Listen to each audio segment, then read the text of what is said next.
we'll try to answer any questions that could pertain to this particular virus. On the other hand, we're just teaching a class about the respiratory system too. I wanted to open, though, with this quote I have at the top of the document on the respiratory system, which you guys get to view and stuff in our library. I want to make it into a book, but it's almost done, like just about everything I've written in the last 10 years, almost done, but not quite. But this is John Worcester writing in 1889. He was a Swedenborgian. They actually looked upon the anatomy of the human being as a spiritual element. And when I started reading Dr. Oz's work, I said, well, that's funny. And then I read that his wife was a Swedenborgian, and I understood kind of an aspect, even though it doesn't come out very much. He has a sort of a more spiritual take on, despite all the publicity and everything, an interesting, unusual take on the body.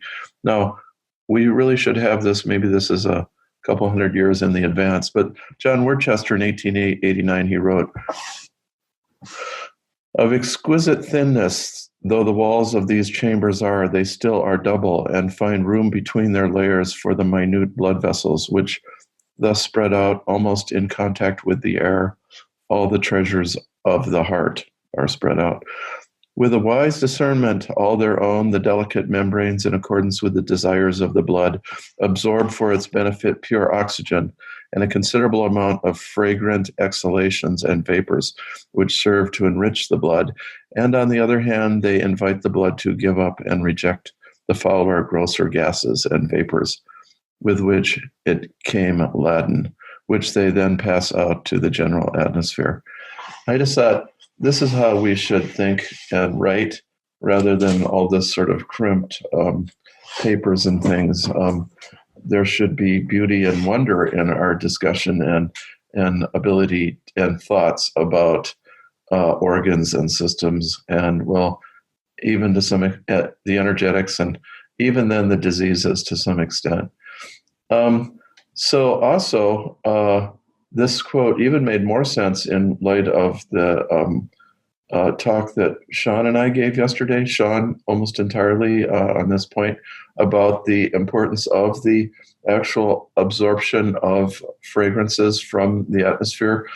He was saying we've interacted with these fragrances from time out of mind, since really all through the whole mammalian kingdom, reptilian even, breathing in the atmosphere exuded by the plants and being part of that world. And as we now know, the plants themselves have a biome that's really quite intimate between all the plants. If a deer comes along to nibble, there's signals that go out, nibble, nibble, be careful.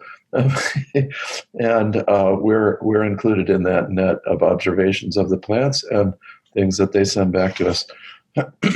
So that is how just a note that for starting this. Well, first of all, we are indeed going to talk about the anatomy and physiology of the respiratory system, and just get an overview. And I don't know, we're going to begin always, I think it's the custom to begin with the upper respiratory tract, what doctors call ENT, ears, nose, and throat. Eyes sometimes involved, oral cavity, and so on. And we will actually, through this, start mentioning plants. I always say a word from our sponsors, the plants, because I just can't help it. I rather talk about them actually than anything else, almost. So, yeah. Visit us at the Matthew Wood Institute of Herbalism.com.